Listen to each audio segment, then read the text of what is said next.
Hello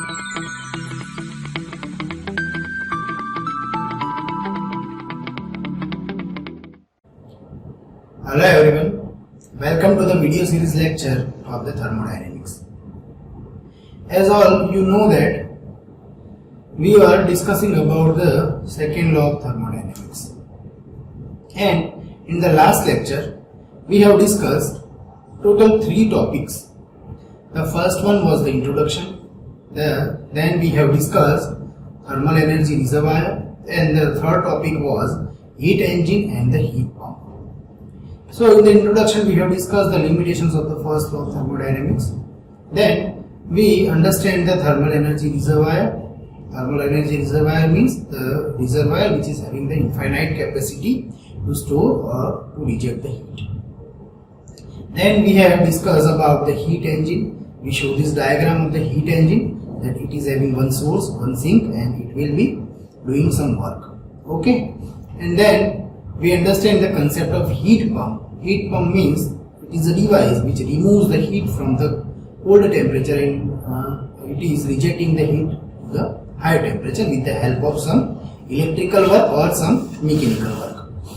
So this concept we have already studied. Now today what we are going to study? First we will discuss the statements of the second law of thermodynamics. After that we will learn about the equivalence of the second law of thermodynamics. In that we will learn about the equivalence of the Kelvin-Planck statement and the Clausius statement.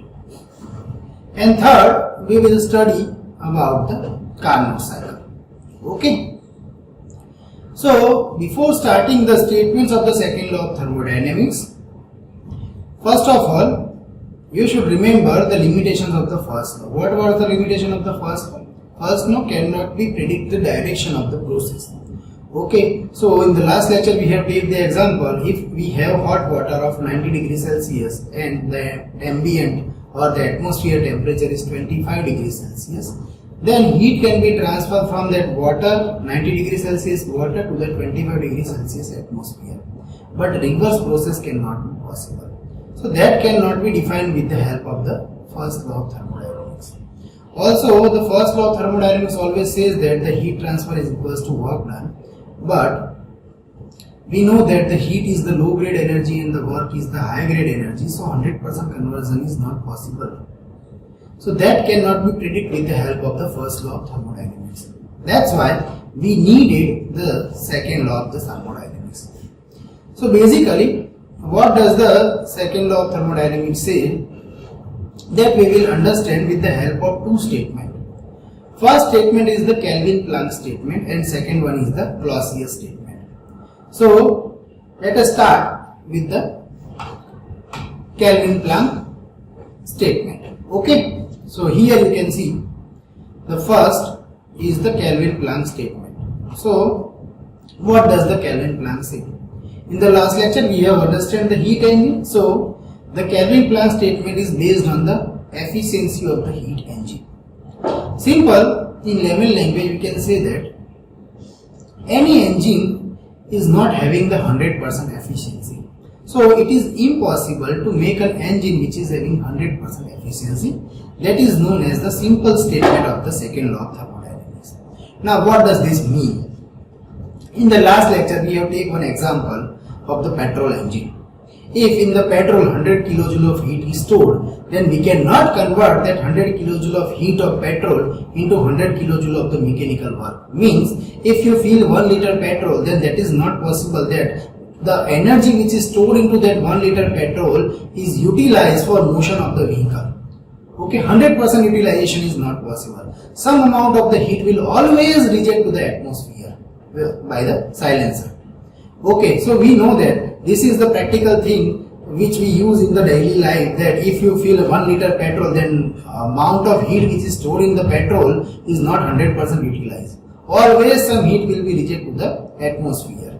That is also depends on the engine, that how much amount of the heat is rejected. In some engines with a high cc bike, the large amount of heat will be rejected, so the efficiency will be 40% or 30% of that engine. And if you take small engine of the Hero bike or Splendor, then you will find that it is having higher efficiency, but means amount of heat rejection is less, but always you notice that 100% efficiency is not possible. So that is the simple statement of the second law of thermodynamics, that you cannot make any heat engine which is having 100% efficiency. Okay. So what does the Kelvin-Planck statement say? Here you can read the definition, that it is impossible to construct a device that is operates on a cycle, receive heat from the single reservoir and produce the equal amount of work. This is not possible. Means if you supply 100 kilojoule of heat, then you cannot make the work 100 kilojoule. That is impossible. Okay, so that's why we know the efficiency is the output upon input. Output is the work done and input is the heat supply.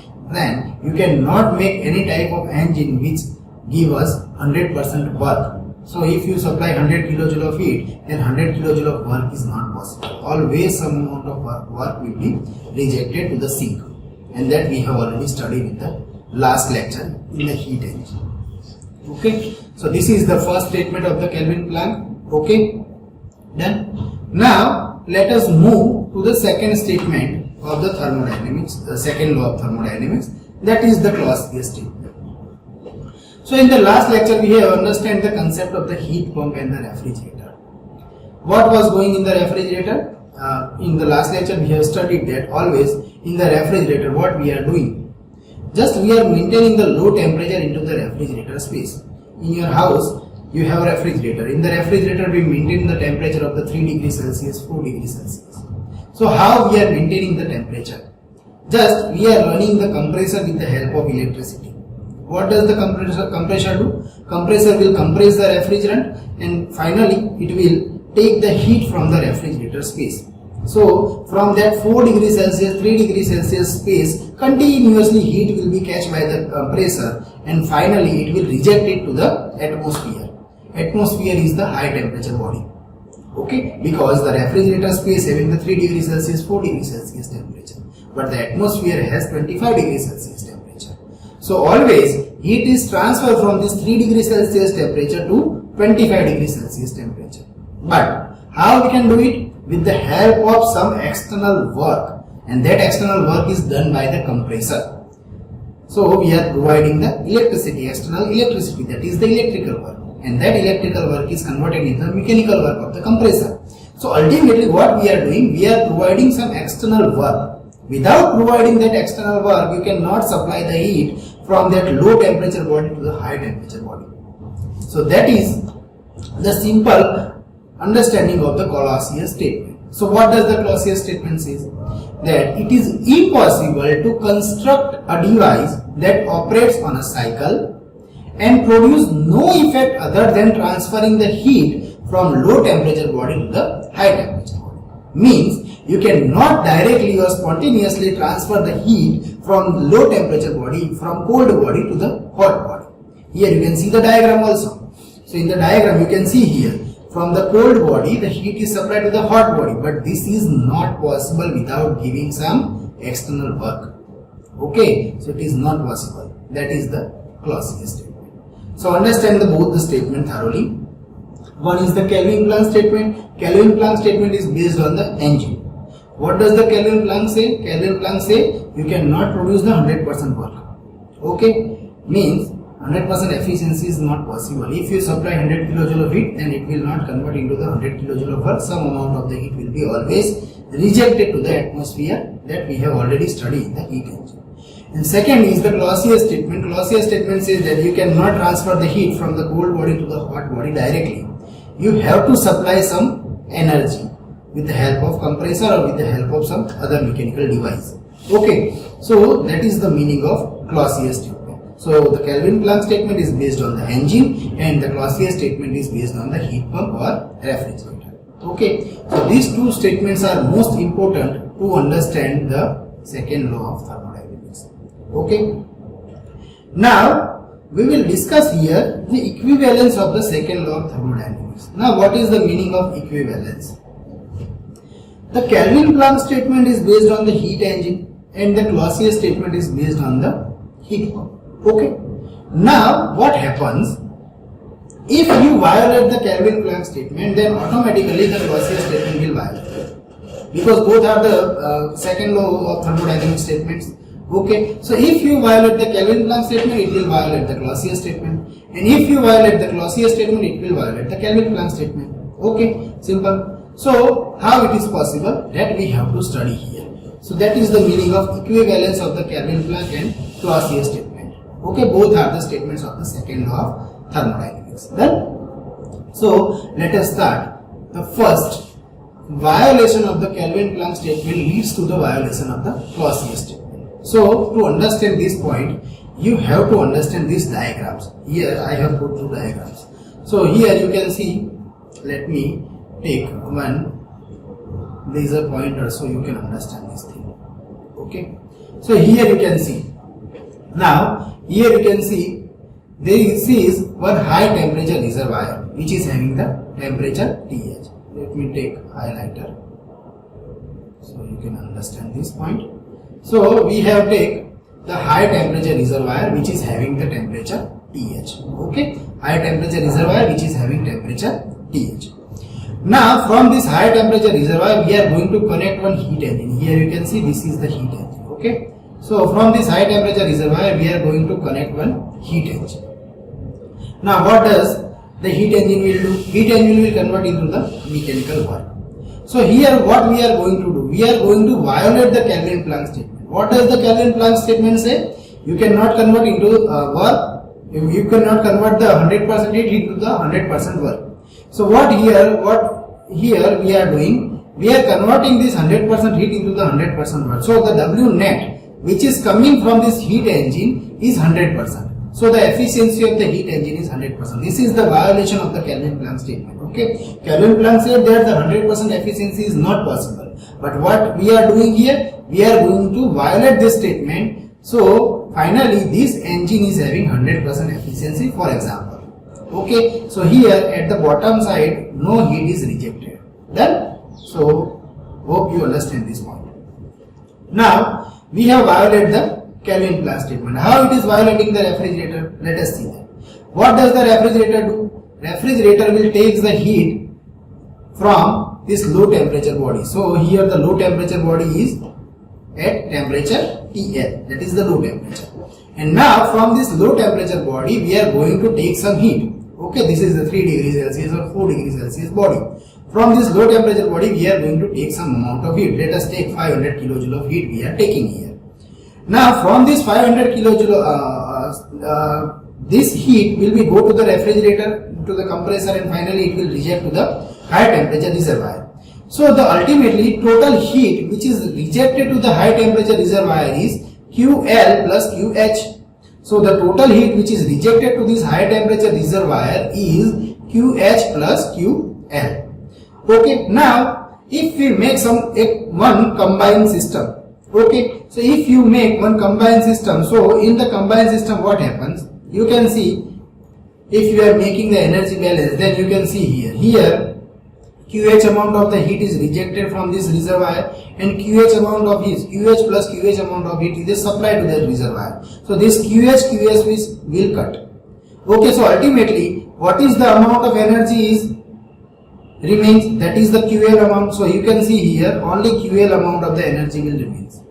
This is the diagram of combined system. Okay, so this QL amount of the heat will be remains, and here you can see the QL amount of the heat is rejected from the low temperature reservoir. So here you can see what happens. If you make one combined system, then in the combined system you can see from the low temperature body QL amount of the heat is rejected, heat is taken by the refrigerator, and the same amount of the heat, QL amount of the heat is rejected to the high temperature reservoir. Means this is the violation of the Clausius statement. Because the Clausius statement always say that if you want to supply the heat from if you want to take the heat from the low temperature reservoir and you want to supply the heat to that high temperature reservoir, then you need to supply some external work. So you need to supply here some external work. But here you can see in the combined system we are not providing any external work. So ultimately we can say that the violation of this Kelvin-Planck statement leads to the violation of the Clausius statement. Okay, so hope you get clear idea about this. Then now I am moving to the second equivalence, that violation of the Clausius statement leads to the violation of the Kelvin-Planck statement. Now, what does this mean? In this statement, what we will do? We will violate the Clausius, and finally it will violate the Kelvin-Planck. So, how we can do it? So, let us take the example. Again, I am taking one highlighter so you can understand this.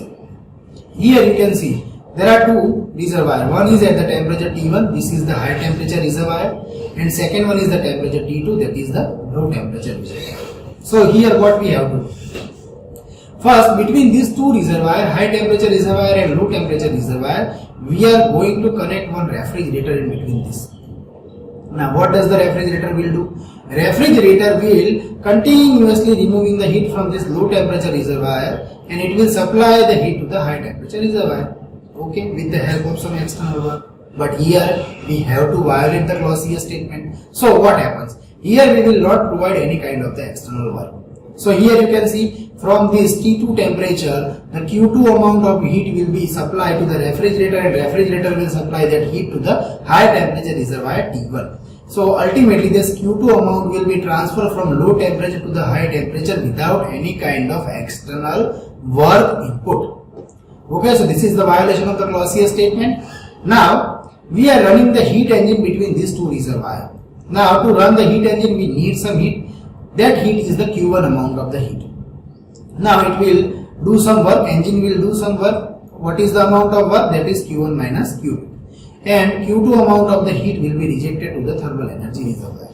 Now if I make one combined system, then you can see at the lower temperature, you can see here, if you make the energy balance, that this Q2 amount of the heat supply from the lower temperature and this Q2 amount of the heat will be gained to this lower temperature. So ultimately Q2 will be cut. So in the combined system, no Q2 amount of heat will be there. So no Q2 amount of the heat will be supplied to the T2 temperature. And if you make here the energy balance, it is Q1 and it is Q2. So ultimately how much amount of the heat is supplied by the T1 temperature? Net heat, it is the Q1 minus Q2, and net work done by the system, that is Q1 minus Q2. Okay, here you can see in the combined system. Okay, so ultimately what happens? Here you can see the Q1 minus Q2 heat is supplied by the high temperature reservoir, and the same amount work will be done by the combined system. Okay, so here the combined system is having 100% efficiency. And according to the Kelvin-Planck statement, 100% efficiency is not possible.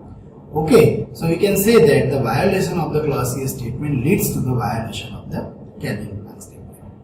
Okay, so this is the basic thing that you have to understand in the second law of thermodynamics.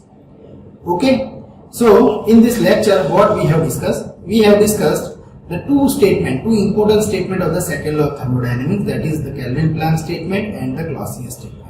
And then we prove the equivalence between the Kelvin-Planck statement and the Clausius statement. That means if you violate the Kelvin-Planck statement, it will automatically violate the Clausius statement, and if you violate the Clausius statement, it will automatically violate the Kelvin-Planck statement.